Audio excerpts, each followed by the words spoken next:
He slammed the black maid against the wall, his hand crushing her throat. "What are you going to do now?" He spat, his face twisted in triumph. He thought she was powerless. He thought he had won.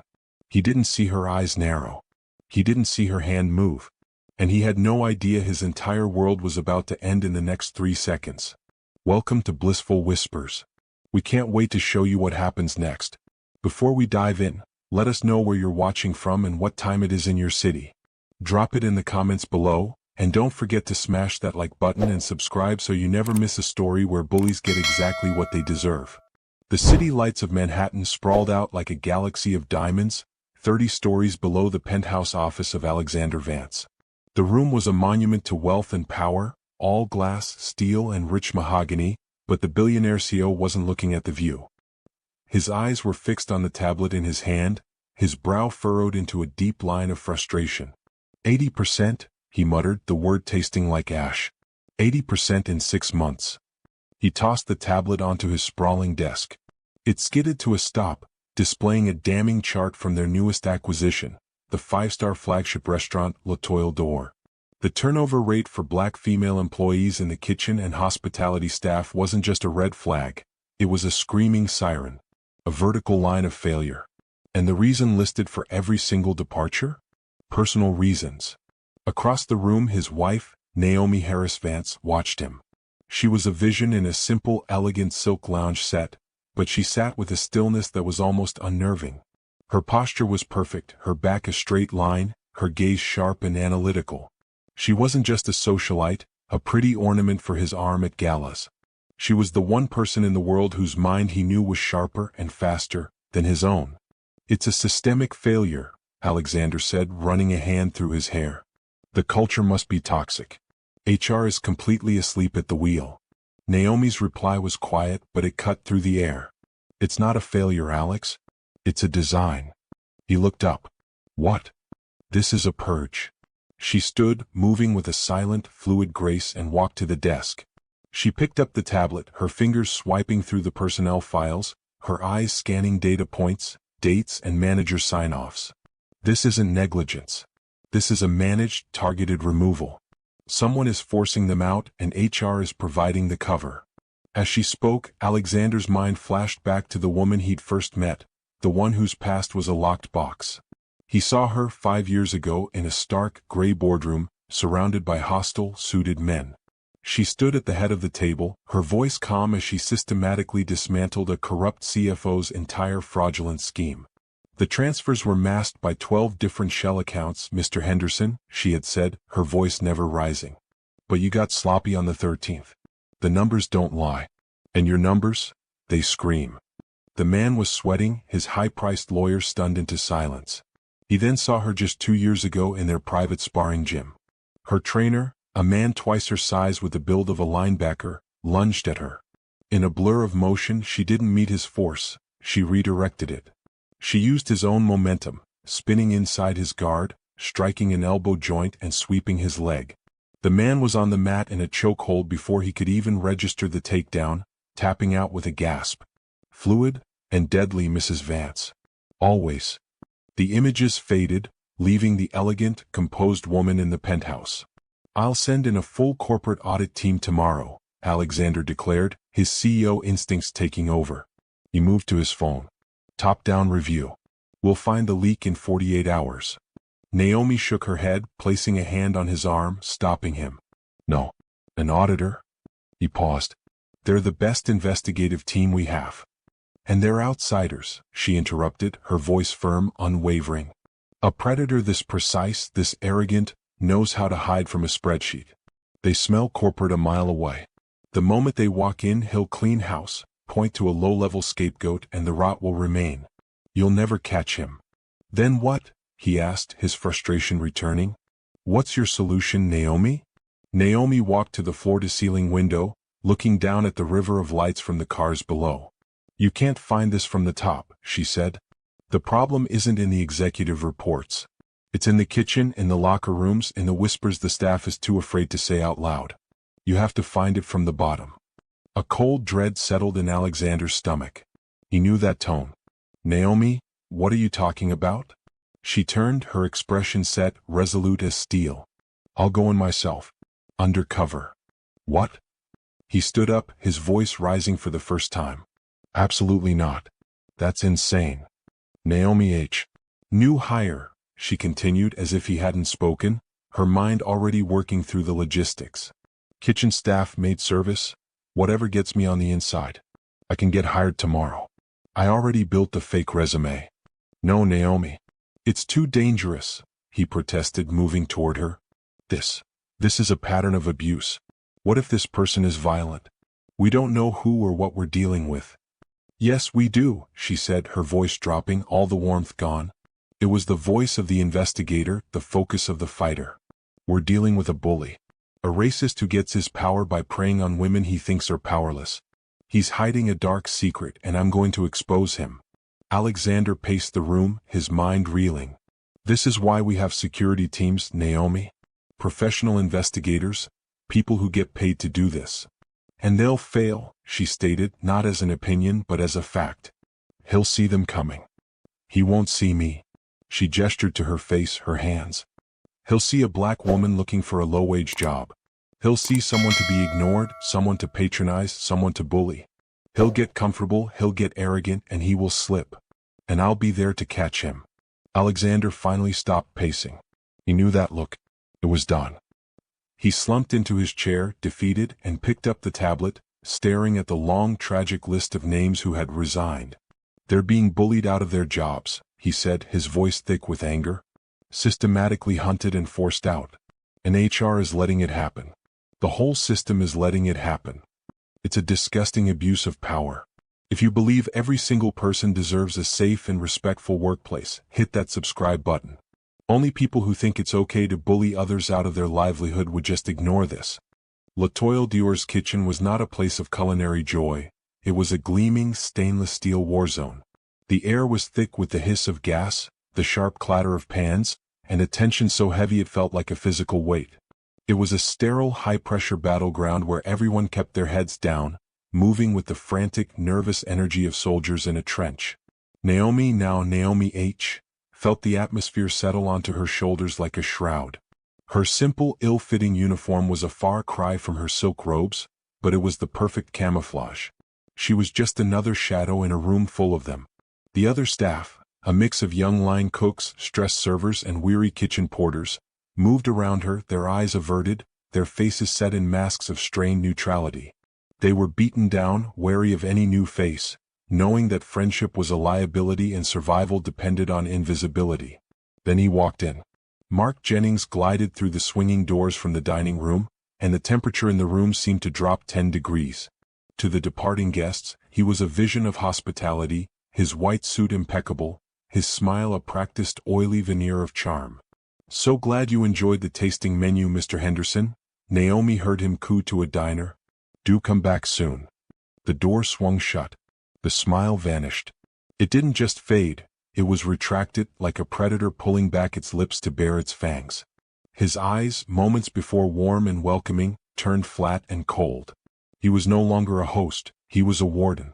His gaze swept the kitchen, a smug grin replacing the smile, a mask of pure venom and condescension. This was his true face. This was the snake's den and he was the snake. His eyes landed on Naomi. You're the new one, he stated, his voice dripping with disdain as he looked her up and down. Naomi H. Right. He didn't wait for a reply. He picked up a clipboard. Listen closely because I don't repeat myself. I want all the silver in the private dining room polished, every single piece. Then the main floor windows inside and out. After that, you will scrub the grout in the staff washroom. And I want the walk-in freezer reorganized. Alphabetically. He shoved the clipboard at her chest. Let's see if you can keep up. Most don't. It was an impossible list, a setup for failure on day one. Naomi simply nodded, her expression neutral. Yes, sir. Her lack of a flinch, her calm reply, seemed to irritate him. He wanted fear and she hadn't given it. His eyes twitched, searching for a new target, a faster, easier fix. He found one in seconds. Sarah, he snapped. A young black woman at the polishing station flinched so violently she almost dropped a plate. Yes, Mr. Jennings, she whispered, her voice trembling. Mark stalked over to her. He moved with a predator's grace, his presence sucking all the air out of the room. He picked up a single gleaming wine glass from a rack of dozens, holding it up to the harsh fluorescent light. "What," he hissed, "is this?" Sarah squinted, her face paling. "Sir, I don't." "This?" he barked, jabbing a finger at the glass. "A fingerprint. Right on the stem. Are you blind or just lazy?" Naomi watched, her body perfectly still. The fingerprint was microscopic, invisible to anyone not actively hunting for it. It was an excuse. "I'm sorry, sir, I'll fix it right." Sarah began reaching for the glass. Mark pulled it back. "You'll fix it?" He mimicked, his voice a cruel parody. He pointed to the entire rack, holding at least 50 freshly polished glasses. "You'll fix all of them. Again. Every single one. And if I come back here and find one more print, that's your third strike, Sarah. You know what that means." Tears welled in Sarah's eyes. She nodded, her bottom lip trembling. "Yes, Mr. Jennings. Right away." He stared at her for a moment longer, his smug grin returning as he watched her humiliation peak. He seemed to draw strength from it to feed on her fear. He had made his point. He had re-established his dominance. He turned, his gaze sweeping over Naomi one last time as if to say, "That's a preview," before he glided back out into the dining room, his charming mask snapping back into place. The kitchen slowly resumed its frantic pace, but the air was even heavier. Sarah quickly wheeled the massive rack back toward the scullery, her shoulders slumped in defeat. As she passed, she wiped her eyes on the sleeve of her uniform, a single silent tear escaping. Naomi watched her go, her own face an unreadable mask, but behind her eyes, a cold, hard resolve was beginning to form. Have you ever had a boss like Mark? A petty tyrant who gets their power from making others feel small? Comment, respect for all, down below if you, unlike Mark, believe every single person deserves basic human dignity, no matter their job title. Naomi's first week at L'Etoile d'Or was a blur of calculated perfection. The impossible list Mark Jennings had given her, designed to make her quit on day one, was a test. And Naomi was a woman who never failed a test. She didn't just polish the silver in the private dining room, she made it gleam with a painful uniform brilliance. She didn't just scrub the grout in the staff washroom, she returned it to a pristine, brilliant white, a feat the other staff murmured about in disbelief. The walk-in freezer, once a chaotic jumble of boxes, became a masterpiece of organization, labels facing out, everything alphabetized as he had mockingly instructed. By the end of the week, Naomi H. had established herself as a silent, efficient, and terrifyingly competent machine. She was the model employee. And Mark Jennings absolutely hated her for it. His entire management style, his entire kingdom, was built on a foundation of petty sadism. His power was not derived from leadership, it was derived from finding fault. He lived on a diet of imperfections and Naomi was starving him. He would stalk the floors she had just mopped, searching for a single scuff mark. He would inspect the table she set for service, his finger tracing the alignment, searching for a fork a millimeter out of place. He found nothing. He couldn't fire her for incompetence. He couldn't write her up for laziness. Her very presence, her quiet, diligent perfection, was an act of defiance. It was a silent, daily challenge to his authority, and it was driving him insane. But Naomi wasn't just working. She was listening. She was watching. Her true mission began when her official tasks ended, in the stolen moments in the cramped, humid locker room or on her short breaks, her fingers flying across a locked, encrypted note app on her personal phone. Date, October 22nd. Target, Sarah J. Infraction, slow service. Reality, Mark held her drink tickets for 15 minutes before giving them to the bar, then blamed her for the wait. Date, October 23rd. Target, Tanya L. Infraction, insubordination. Reality, politely asked for her approved and lost holiday pay. Date, October 24th. Target, Maria G. Infraction, poor attitude. Reality, refused to cry when he criticized her uniform. This was the death by 1,000 cuts. It was never a single, explosive, fireable offense. It was a systemic, insidious campaign of psychological terror. He used the schedule like a weapon. A black server would have her shifts change from nights to mornings with less than 12 hours notice, An impossible switch for anyone with a child or a second job. When she complained, he would show her the updated schedule with a look of feigned innocence. It's been this way all week, Tasha. You really need to check the board more often. He lost time-off requests submitted by black employees, only to schedule them for the very days they'd asked for, forcing them to choose between their job and their life. Then he would write them up for being a no-show. He used coded, poisonous language in his official logs, calling them low energy, not a team player, or having a difficult, combative attitude, vague, unprovable insults that built a false, HR-approved case for their eventual forced resignation. Naomi knew she needed someone on the inside to speak, to confirm the pattern. Sarah, the young woman from the wineglass incident, was her first choice. She found her in the locker room at the end of a long shift, rubbing her temples, her face etched with a bone-deep exhaustion. Naomi approached quietly, offering a bottle of water. "He's brutal," Naomi said, her voice low and even. Sarah flinched, her eyes darting to the door as if Mark himself might materialize from the shadows. "Please," she whispered, shaking her head, not taking the water. "Don't. Just don't. I just want to understand," Naomi pressed gently, keeping her voice soft. "What he does isn't right. We shouldn't have to tolerate it." Sarah's eyes, which had been dull with fatigue, suddenly flooded with a desperate, hunted fear. "You don't get it, do you?" she hissed, her voice trembling with a terrifying intensity. "There's nothing to understand. You can't win. You can't fix him. You can't report him. He is the report." She grabbed Naomi's arm, her fingers digging in. "He finds a way. He always finds a way to make you quit. It's his game. He breaks you down piece by piece until you're too tired to fight and then you just leave. That's all he wants. He wants you to leave. Keep your head down. That's the only way to survive. Just keep your damn head down." Sarah ripped her bag out of her locker and fled, leaving Naomi alone in the humming silence, the woman's terror hanging in the air like a sickness. Sarah wasn't just a victim, she was a warning. The next morning, Naomi saw exactly what Sarah meant. Sarah burst into the kitchen at 9:05 a.m., her face pale and frantic, her chest heaving. "I'm so sorry, Mr. Jennings," she panted, rushing to the prep station. "I'm so sorry I'm late. My schedule said 9 a.m., I swear it did, I checked it last night." Mark, who was overseeing the morning prep, looked up from his clipboard with a mask of performative disappointment. Sarah, he sighed, clicking his pen with a sound like a snake's rattle. "Punctuality is the cornerstone of fine dining. We've discussed this. The schedule clearly says 7 a.m. It's always been 7 a.m. for Friday prep."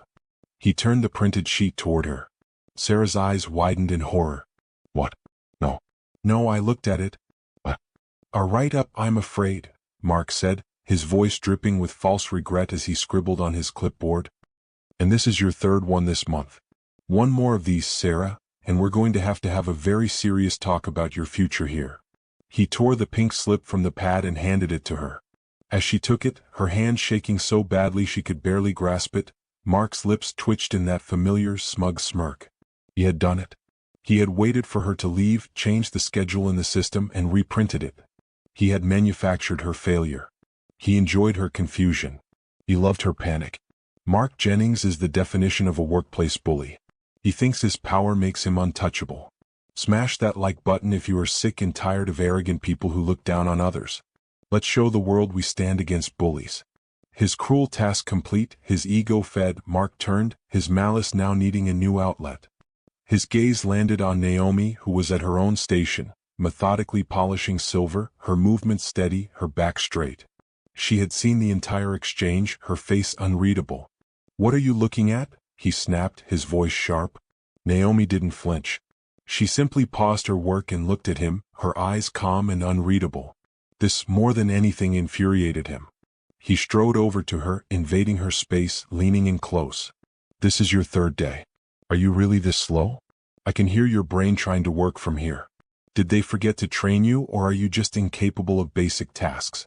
The sneer was back, wide and ugly. He was trying to get a reaction. He needed her to cry. He needed her to stammer, to apologize, to show the same delicious fear he had just tasted from Sarah. He needed his fix. The rest of the kitchen staff tensed, holding their breath, waiting for the new girl to break. Naomi simply held his gaze. After a long silent beat she said, her voice even and clear, "I'm learning, sir. I'll be faster tomorrow." She then returned to her polishing, her movements deliberate, controlled. She had dismissed him. The calm dismissal, the utter lack of fear, landed harder than any insult. It was a direct challenge to his power. Her calm composure wasn't just a defense, it was an offense. And in that moment, as he stared at the back of her head, Mark Jennings's frustration curdled into a cold, dangerous hatred. He would break her. He would find a way. And he would enjoy every second of it. The days following the incident with Sarah bled into a frustrating, monotonous loop.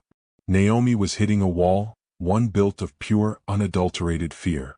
She was a ghost in the halls of Latoile Door, scrubbing, polishing, and observing, but the staff was now completely closed off. Her meticulous, encrypted notes were growing, a catalogue of sneers, impossible tasks, and petty sabotages, but it was all anecdotal. It was a mountain of microaggressions, but nothing concrete. Nothing a slick, corporate-savvy HR department couldn't easily dismiss as managerial discretion or personality conflicts. Sarah, the woman she had tried to connect with, now actively avoided her. The moment Naomi entered the locker room, Sarah would find a reason to leave, her eyes always downcast, her shoulders permanently slumped in defeat. The other black employees were just as spectral, communicating in nervous, monosyllabic whispers, offering no openings. Naomi had a detailed profile of the monster, but she lacked the murder weapon. She had the story, but she needed the proof. Her frustration was a cold, tight knot in her stomach. She was a fighter without an opponent, an investigator without a lead. She knew Mark was a racist predator, but in the eyes of the company he was just a demanding manager with high standards. She needed the linchpin. She needed the invoice for his crimes. The end of the shift on Thursday felt like any other. A brutal 12-hour marathon of cleaning up the hurricane of the dinner rush. The kitchen staff had fled, leaving Naomi alone in the humid, bleach-scented locker room. She was pulling her street clothes from her locker, her mind racing, replaying the last week, searching for a missed angle, a new approach. The door creaked open. Naomi tensed, her hand instinctively closing into a fist by her side, her body turning to face the threat. She expected Mark, coming for one last-second power trip, one final humiliating task before she could leave. But it wasn't Mark. It was Chloe, a young, pale server Naomi had only seen in passing. She was one of the front-of-house staff, someone who usually floated through the kitchen in a cloud of expensive perfume, seemingly untouched by Mark's specific brand of venom. Now she looked like she was about to be sick. Her face was ashen, her hands were visibly trembling, and her eyes were wide, darting around the room as if she expected Mark to burst from one of the lockers. "Lock the door," Chloe whispered, her voice a reedy, terrified squeak. Naomi didn't move. She just watched her, her expression neutral, cautious. "This could be a trap. Please?" Chloe begged, her voice cracking.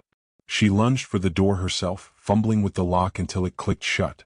She leaned against it, breathing heavily, her chest heaving. I have to. I can't. I just can't watch it anymore."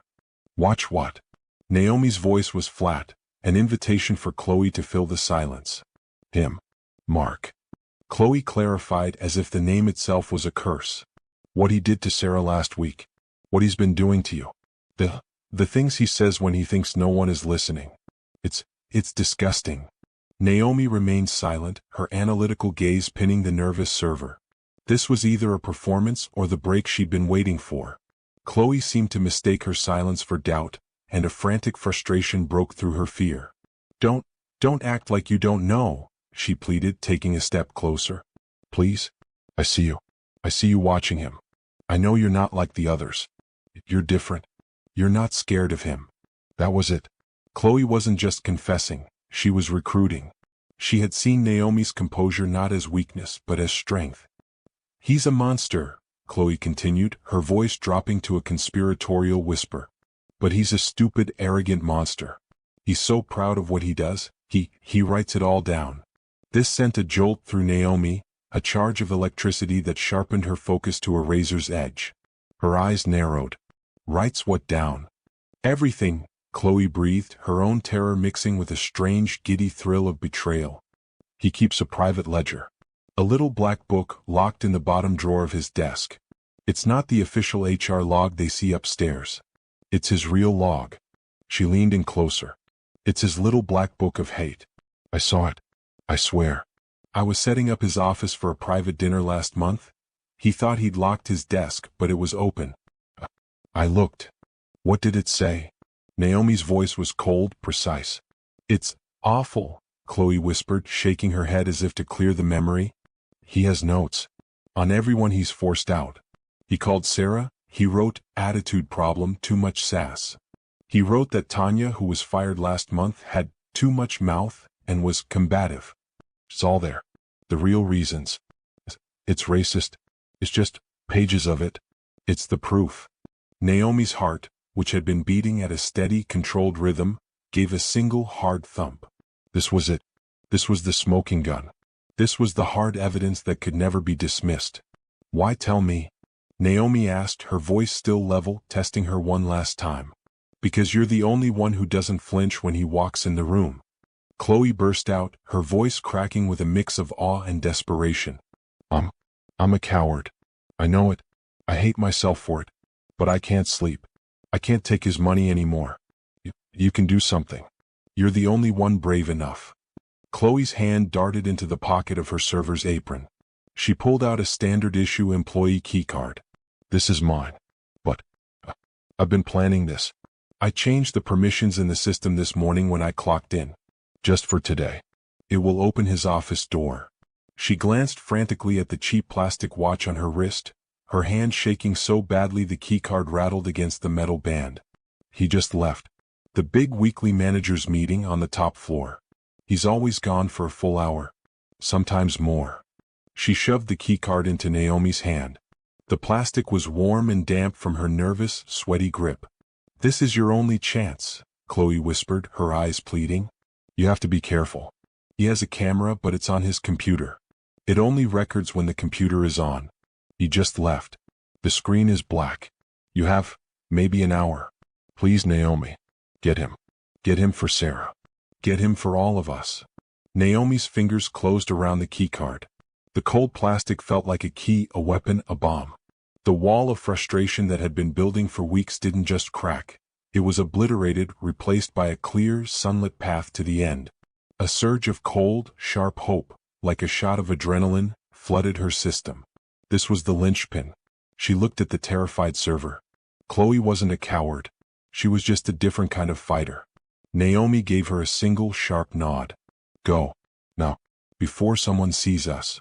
Chloe fumbled with the lock, gave Naomi one last terrified, hopeful look, and slipped out, her soft-soled shoes disappearing down the hall.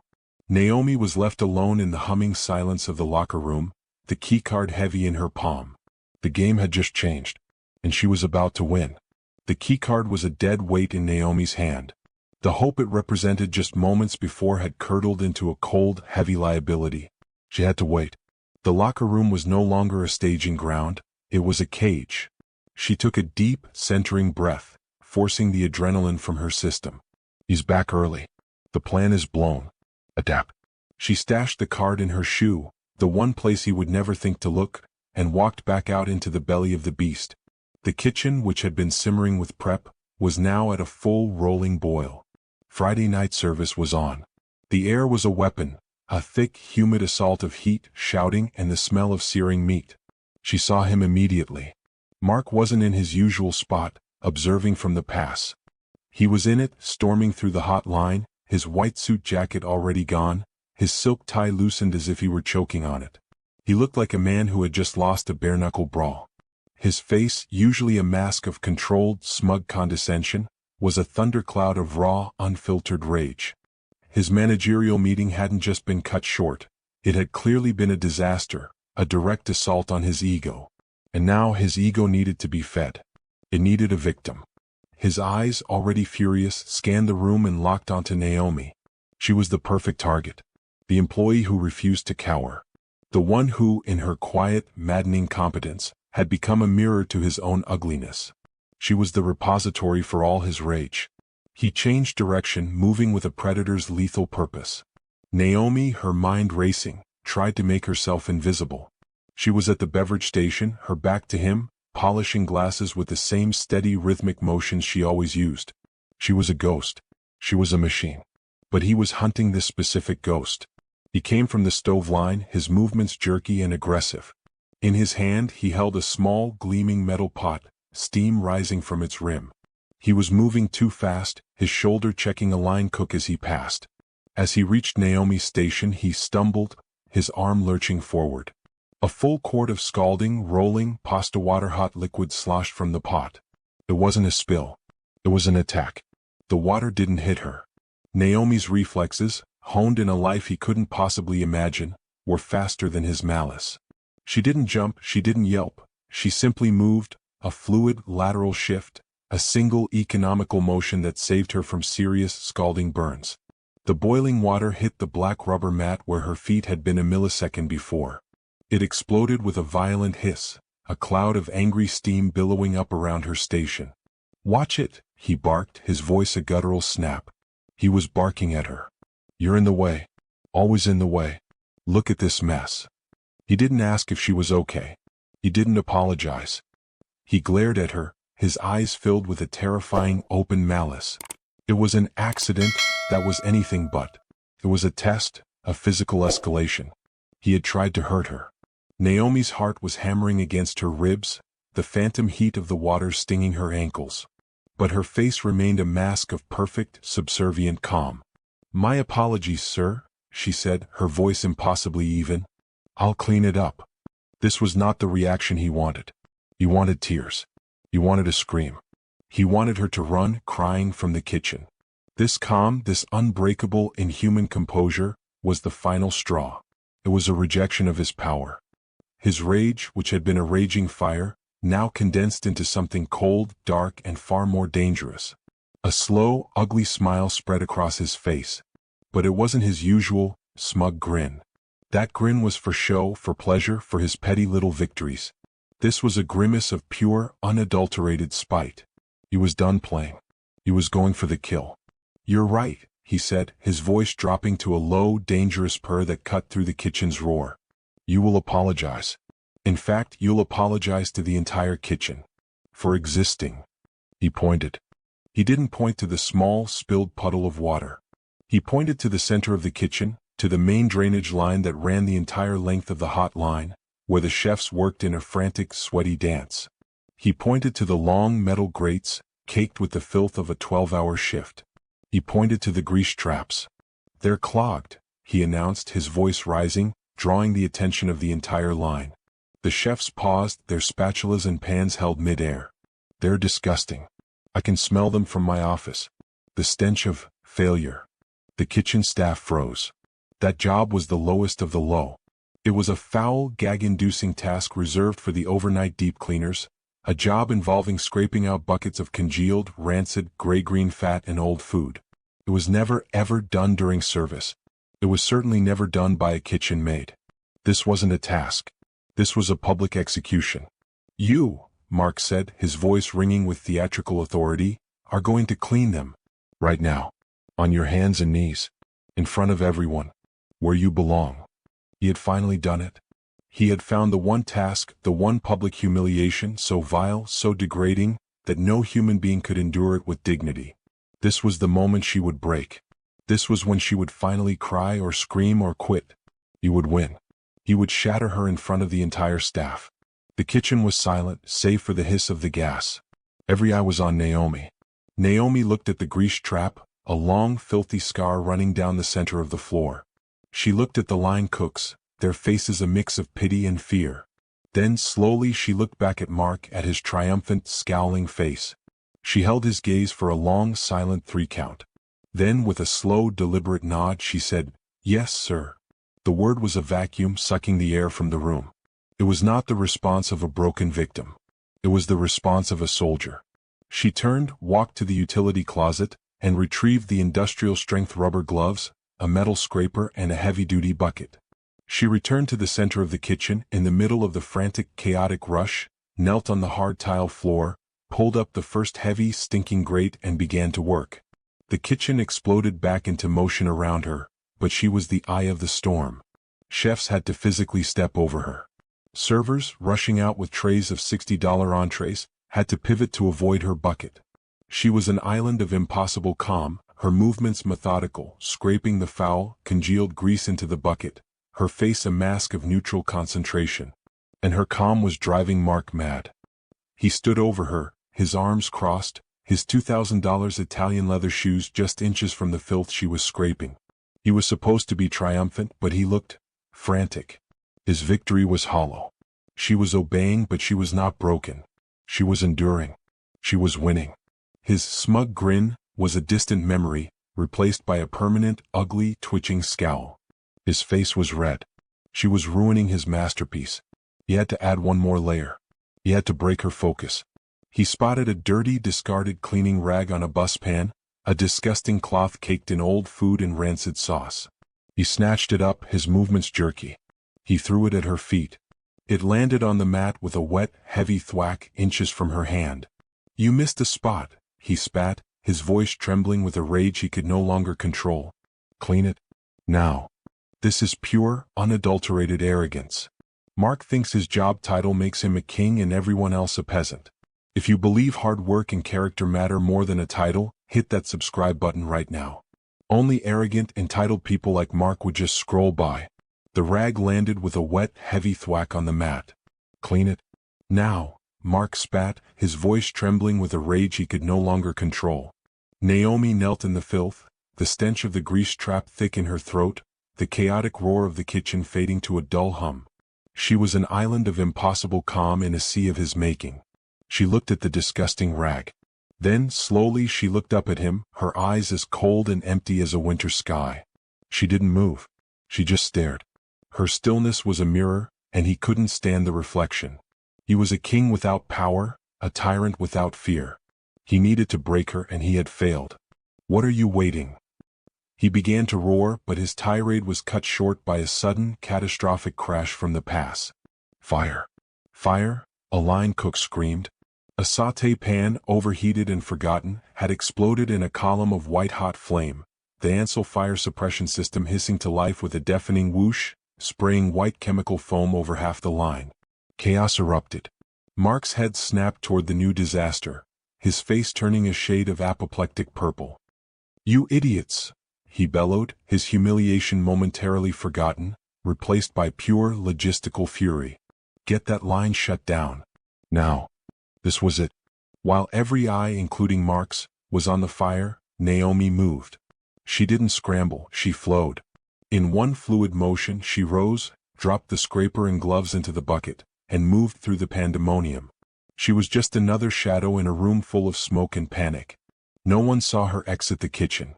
No one saw her slip down the quiet, carpeted hallway toward the managerial offices, her shoes silent. She reached his door. The hallway was empty. The manager nameplate gleamed under the dim sconce lighting. Her heart was a cold, hard drum against her ribs. She pulled the keycard, Chloe's keycard, from her shoe. She swiped. The lock flashed green with a soft, electronic snick. She was in. The office was dark, quiet, a sanctuary from the kitchen's bedlam. The only light was the cold, blue-white glow of the city filtering through the window. Just as Chloe had said, the computer on his desk was a black, sleeping monolith. The camera was off. She moved to the desk, her senses on high alert. She tried the bottom drawer, the one Chloe mentioned. It was locked. A standard, cheap metal lock. Her heart sank. Was this all for nothing? She knelt, her fingers expertly tracing the underside of the desk drawer. Her training wasn't just physical, it was tactical. Her fingertips brushed against a thin wire. She followed it to a small, flat, magnetic reader hidden under the desk's lip, a secondary electronic lock. He was more paranoid than she thought. She held her breath, retrieved the keycard, and swiped it through the hidden reader. Click. The drawer popped open with a soft, satisfying sound. Was there? Not a formal ledger, but a simple, black moleskine notebook. It felt heavy like a block of lead. She opened it. Her blood didn't just run cold, it froze. It was worse than she could have ever imagined. Chloe hadn't been exaggerating. It was a meticulous, handwritten log of his abuse, a private trophy room of his racism, complete with a chilling point system for termination. Sarah J., attitude problem, too much sass. -3 points. Unprofessional. Jasmine P. Slow learner, low comprehension. Wrote up 3x4 errors. -2 points. Tanya R. Combative, won't take direction. Argued schedule. -4 points. Final. Tasha M. Low energy. Lazy. -3 points. It was a catalog of racist stereotypes, weaponized into HR-friendly justifications. This wasn't just proof, it was a confession. This was the irrefutable, undeniable evidence that would not just fire him but destroy him. She turned the page. Her breath hitched. There was a new entry dated today. Naomi H. New, insolent, arrogant, refuses to break. Thinks she's better than me. -5 points. She pulled out her phone, her hands surprisingly steady, her focus absolute. She turned on the camera, lining up the first page. This was the end. Click. The sound of the main office light flicking on was as loud as a gunshot. The harsh, fluorescent light blinded her. Naomi spun around, the ledger clutched tight in one hand, her phone in the other. He was standing in the doorway. Mark. His face wasn't red with rage. It was pale, luminous with a cold, triumphant fury. His eyes were wide, ecstatic. He looked like a man who had just seen a miracle. And just behind his shoulder, peeking into the room, was Chloe. She wasn't scared. She wasn't pale. She was smirking. A sickening, sycophantic smile plastered on her face as she looked at Naomi, caught in the beam of light like a cornered animal. I told you she was a problem, Mark. Chloe's voice, no longer a reedy whisper but a confident, nasal whine, dripped with false concern. I told you she was snooping. I saw her sneak in here just like I said she would. Chloe looked past Mark, her eyes locking with Naomi's. She was trying to steal. The betrayal hit Naomi like a physical blow. The keycard. The manager's meeting. The fabricated story. The fear. It was all an act. A perfectly rehearsed, insidious trap. Chloe wasn't an ally, she was a lure. She was his informant, his accomplice, his eyes and ears among the staff. She had been sent to bait the new girl who wouldn't break. Mark stepped fully into the room, his eyes fixed on the black book in Naomi's hand. His terrifying, ecstatic gaze flicked to the phone. He had her. Red-handed. Attempted theft of company property. Breaking and entering. Click. He hit the lock on the door. The heavy thud of the deadbolt sliding into place echoed in the small, silent office. You. He sputtered, his voice a low, trembling hiss of pure, unadulterated victory. He took a step toward her.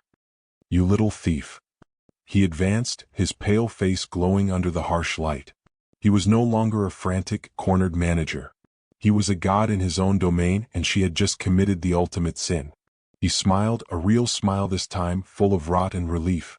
You made a big mistake, he whispered, savoring the moment. You're not just fired. He took another step, backing her against the desk. You're going to regret ever stepping foot in my restaurant. What's worse than a bully like Mark? A backstabber like Chloe. She's a coward who sided with the abuser to save herself. Comment, no more bullies if you believe in standing up for what's right, not siding with tyrants and their enablers. Mark's victory was absolute. He had the ledger. He had the phone. He had the thief red-handed in his locked office with a witness. His rage, which had been a frantic, uncontrolled burn, now coalesced into a cold, ecstatic singularity. He was, in this moment, untouchable. Evidence, he hissed, snatching the black moleskine from Naomi's hand.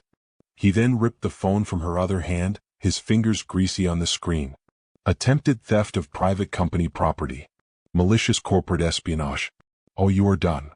He unlocked the office door. Chloe, his loyal, smirking informant, stood outside like a vulture's shadow.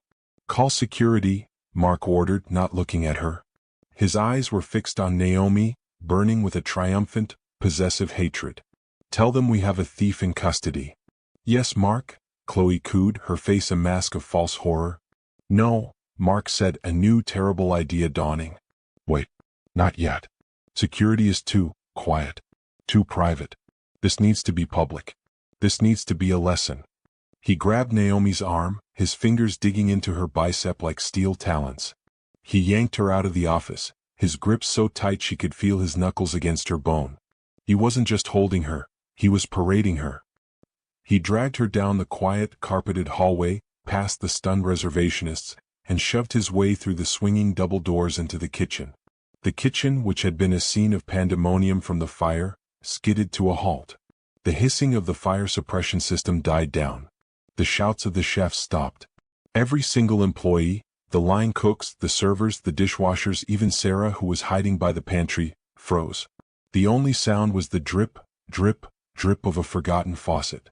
Mark shoved Naomi hard into the center of the room, onto the very grease-stained mats she had been scrubbing just minutes before. She stumbled but didn't fall, her body absorbing the impact, her face an unreadable mask. "This is a thief," Mark roared, his voice echoing off the stainless steel.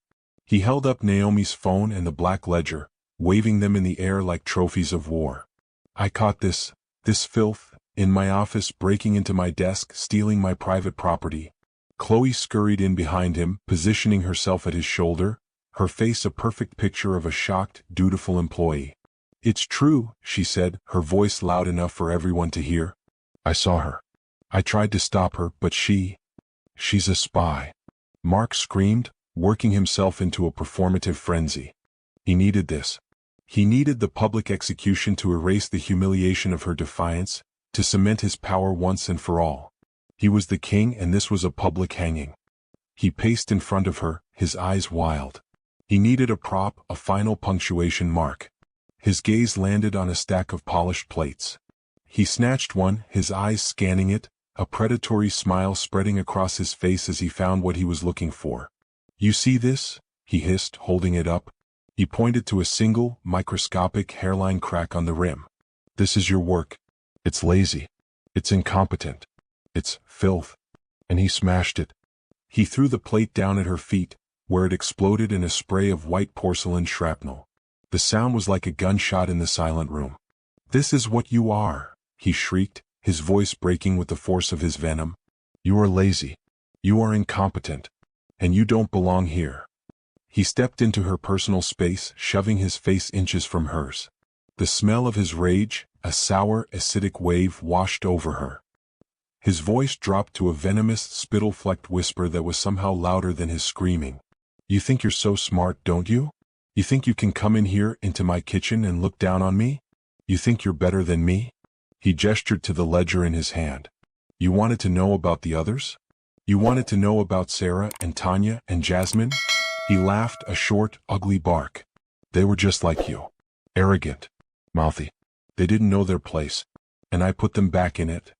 He leaned in so close his forehead was almost touching hers. "My father-in-law is on the board of this company. I am untouchable. I can end your entire life with one phone call. I can have you arrested for theft, and I can have you blacklisted from every restaurant in this city." He looked at her, his eyes shining with the sick, euphoric light of his absolute power. He had her. She was trapped, humiliated, and finished. "Why don't you just quit?" he whispered, his voice a mocking caress. "Why don't you just quit like all the others?" This was it. The checkmate. He waited for the tears. He waited for the begging. The kitchen held its breath. Sarah was openly crying, her hand over her mouth. Chloe was watching with a rapturous, vicious smile. Naomi didn't move. She didn't cry. She didn't even blink. The filth from the grease trap was on her uniform, a shard of the broken plate was on her shoe. She slowly raised her head, her spine straightening, not in defiance but in alignment. She looked through Mark, her eyes as cold, clear, and sharp as ice. When she spoke, her voice wasn't a whisper. It wasn't a yell. It was a clear, calm, and deliberate statement, and it cut through the room like a surgeon's scalpel. "I'm not going anywhere, Mark." The use of his first name was a verbal slap. It was the sound of a subordinate suddenly and completely claiming equal ground. The sound of it, the calmness of it, after all his screaming, broke something inside him. His carefully constructed world of power, his performance, his entire identity, it all shattered. She had refused to be his victim. She had refused to be broken. "You," he stammered, his mind short-circuiting. The rage was no longer a performance. It was a blinding, racist, primal need to destroy. You don't talk to me." He lunged. It was not a shove. It was an attack. He made his final, fatal error. He wrapped his hand, his big, powerful manager's hand, around her throat. He shoved her backward, slamming her entire body hard against the stainless steel prep counter. A collective horrified gasp filled the room. Chairs screeched as people involuntarily stood. The thud of her back hitting the metal echoed, a dull, brutal sound. His grip tightened, cutting off her air, his knuckles white. He pushed his body against hers, pinning her. "What are you going to do now?" he spat, his face a twisted purple mask. "Oh, what are you going to do?" In that instant the payoff was delivered. The facade of the quiet, timid, beaten-down maid didn't just crack. It vaporized. Naomi's eyes, which had been cold, now ignited.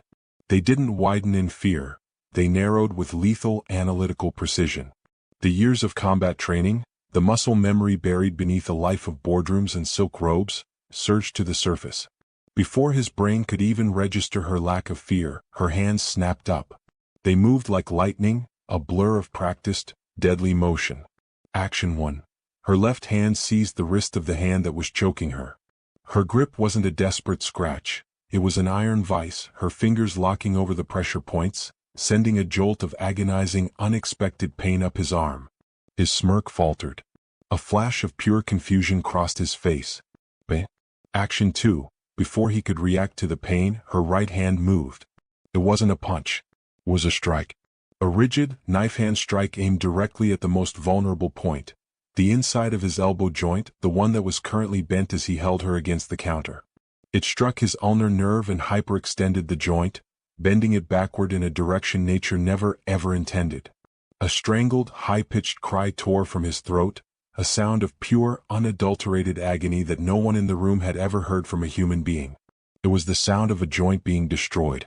His grip on her throat vanished instantly, his arms spasming, useless. But she wasn't done. Action 3. She didn't let him go. She didn't back away. In one terrifyingly fluid, unbroken motion, she used his own forward momentum, spun him around with the wrist she still held, and slammed his body, face first, onto the same stainless steel counter he had just pinned her against. The thud of his body hitting the metal was deafening. Action 4. Before he could even process the second wave of pain, she locked his good arm behind his back in a brutal, unbreakable chicken wing hold, applying torque to his shoulder. The entire kitchen froze. The silence was absolute, a roaring vacuum where the chaos had been. Every chef, server, and dishwasher stared, their mouths hanging open, their eyes wide with disbelief. Naomi stood over him, in her simple, filth-stained maid's uniform, her breathing perfectly even, her posture perfect. She held the sobbing, writhing, powerful manager down with the effortless control of a trained professional. Chloe, the smirking informant, was as white as the shattered plate at her feet, her hand over her mouth, her eyes wide with a new, dawning terror. She hadn't just allied with a bully. She had betrayed a predator. Naomi leaned in close, her voice dropping to a deadly, icy whisper that carried across the entire, silent room. "You don't know who you're dealing with." She applied a fraction more pressure to his shoulder joint. Mark screamed again, a wet, pathetic sound. "Apologize," she commanded, her voice edged with steel. He thrashed, but her grip was immovable. He was nothing. A bully stripped of his power, reduced to a trembling, broken animal. "Say it," she ordered, the authority in her voice a physical force. I'm sorry," he shrieked, his voice breaking, tears and snot running down his face onto the steel counter. "I'm sorry. Please. I'm sorry."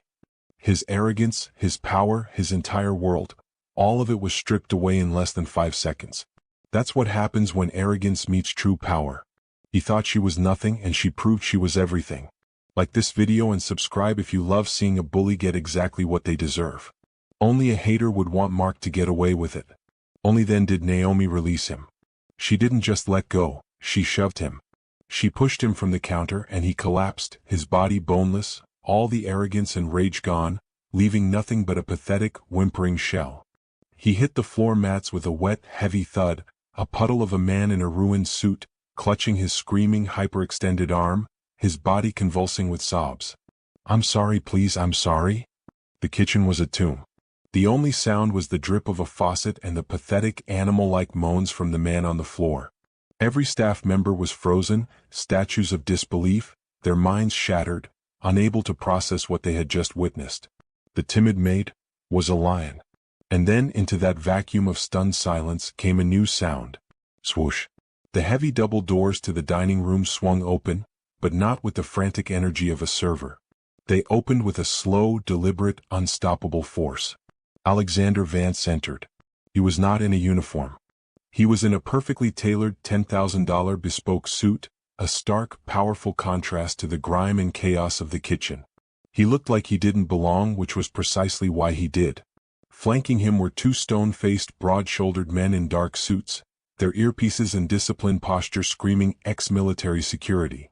And just behind them, looking pale and terrified, was the corporate head of HR, clutching a tablet to her chest like a shield. They didn't rush in. They didn't scan for a threat. They walked with a calm, chilling purpose. Alexander's eyes didn't go to the fire suppression foam, or the broken plate, or the sobbing, fetal position manager on the floor. His gaze found only one person. Naomi. He walked directly to her, his expensive shoes crossing the filth-streaked mats as if they were a red carpet. He stopped inches from her, his expression not angry, not shocked, but filled with a deep, quiet concern. The entire kitchen staff held their breath, their brains short-circuiting. Why was the CEO walking up to the maid? Alexander raised a hand, his touch impossibly gentle. He brushed a small smudge of grease from her cheek with his thumb. The entire room seemed to stop breathing. Then he spoke. His voice was calm, conversational, and utterly devastating. Did you find the dark secret, my love? The words, my love, detonated in the silence, a shockwave that hit every single person in the room. Clatter. A line cook's spatula dropped from his limp fingers, striking the steel counter with a noise that sounded like a gunshot. Sarah, who had been watching from the pantry, let out a gasping, strangled sob, her hands flying to her mouth, her eyes wide with a dawning, impossible, terrified hope. But the most profound reaction came from the traitor. Chloe, who had been frozen by the door, went a shade of white so pale it was almost blue. The blood drained from her face, her smug, performative shock replaced by a raw, cold, primal terror. The smirk she had given Naomi just moments before, the look of an informant who had won, was now the sick, hollow gape of a fool who had just betrayed the queen. She didn't just side with a bully, she had personally, gleefully, set a trap for the owner's wife. Her entire life, her career, her future. All of it evaporated in that single tender phrase. Her mouth opened and closed, but no sound came out. Naomi, her posture now fully restored, her authority no longer hidden, reached into the waistband of her stained uniform. She pulled out the black moleskine ledger. I did, she said, her voice clear, ringing with the same absolute power she had used on Mark. She held the book up for Alexander to see. She then gestured with her chin to the whimpering heap on the floor. And then he just revealed it to the entire room. He confessed to his entire racist system and he assaulted me. Alexander Vance simply nodded, as if she had just confirmed a dinner reservation. The trial was over. The sentence was passed. He looked at his two security guards. Get him out. There was no discussion. The two men moved, hoisting Mark to his feet as if he were a sack of trash. His good hand flailed. No, please. Please, I'm sorry. Was a mistake. I didn't know. I didn't know. I know, Alexander said, his voice pure ice. The guards began dragging him out. Then Alexander's cold, analytical gaze found Chloe, who was trying to melt into the wall, her eyes wide with a silent, desperate plea. He didn't raise his voice. He simply pointed a finger. And her too. For conspiracy to commit assault. What? Chloe shrieked, the sound tearing from her throat. No. I helped. I was on his side.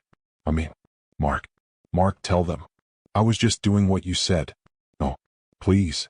The second guard grabbed her by the arm. She was dragged out, screaming and protesting, her betrayal now her only pathetic defense. The kitchen doors swung shut, leaving a silence that was even heavier than before. Alexander turned his attention to the head of HR, who was visibly trembling. Ma'am, he said, his voice devoid of all warmth, your department has failed. You were complicit through willful ignorance of this purge. You will conduct a full internal investigation. You will find every single employee Mark managed out in the last 2 years. You will issue formal written apologies on behalf of this company. He paused, his gaze finding Sarah, who was still shaking by the pantry. And you will start by paying full, unconditional back pay plus damages for emotional distress to every single one of them. Starting with Sarah. Am I clear? The HR head, her face ashen, could only nod, her eyes terrified. Good, Alexander said. His work was done. He looked back at Naomi, his eyes softening for just a fraction of a second. I'll see you at home. He turned and left. The doors swooshed shut, leaving the kitchen staff alone with the woman they thought was a maid. Naomi stood in the center of the room, the epicenter of the new world. The staff stared at her, their expressions a mix of awe, terror, and dumbfounded respect.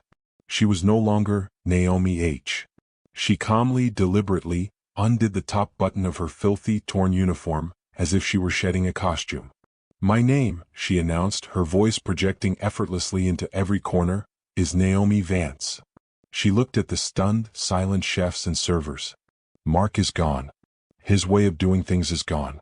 Effective immediately, things are going to change around here. For the better. We will treat each other with respect. We will work hard. And we will succeed starting tonight. She looked around at the chaos. The foam, the broken plate, the abandoned stations, the half-cooked food. She was no longer an investigator. She was the boss. Now, she said, her voice sharp, all business, pulling them all back to reality. Let's clean up this mess. And finish service. You might think this is over. You might think justice was served and the bully got what he deserved. But oh, you think this is over? No. Evil like Mark's doesn't just end. After his brutal, public defeat, he's not just humiliated, he's plotting. He's planning a revenge so dark, so personal, it's designed to tear this family down from the inside and steal every moment of joy they have. If you want to see what happens next, smash that like button, hit subscribe, and comment part 2 right now so you get notified the second we post it. Because what we are going to reveal about this predator's twisted mind will make you shiver.